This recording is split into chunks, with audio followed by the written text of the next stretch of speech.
South Korea is over. This sounds brutal, but South Korea will soon start melting on all fronts. Demographically, economically, socially, culturally, and militarily. Because for decades, the country has been experiencing a fertility crisis unprecedented in human history. And we've probably reached a point of no return. By 2060, the South Korea we know and love today will no longer exist. What will the collapse look like? And why is it now almost impossible to stop? The real population bomb. To have a stable population, you need a fertility rate of about 2.1 children per woman. In the 1950s, South Koreans used to have 6 children on average. In the 1980s, the rate fell below 2. And in 2023, it was 0.72 kids per woman, the lowest ever recorded in history. In Seoul, fertility is even lower, around 0.55. On average, about half of the women here won't have any kids, and the other half just one.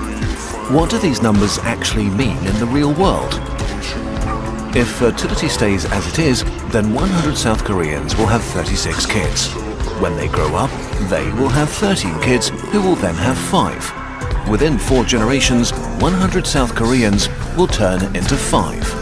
If we look at today's South Korean population pyramid, we see this is pretty real. There's only one 1-year-old for 4 50-year-olds. After 4 decades below the replacement level, the consequences were still largely invisible. Today, South Korea's population is at an all-time high, as are its workforce and its GDP, which is still growing. But demographics hits you like a freight train. You hear it vaguely in the distance, and then it runs you over. South Korea is about to be hit.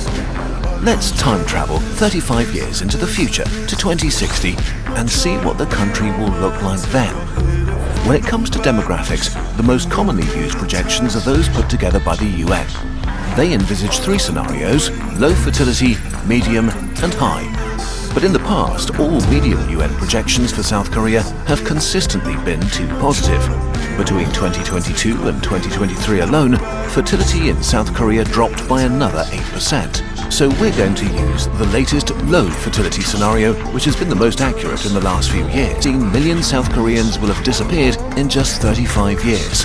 And it'll be the oldest country in human history.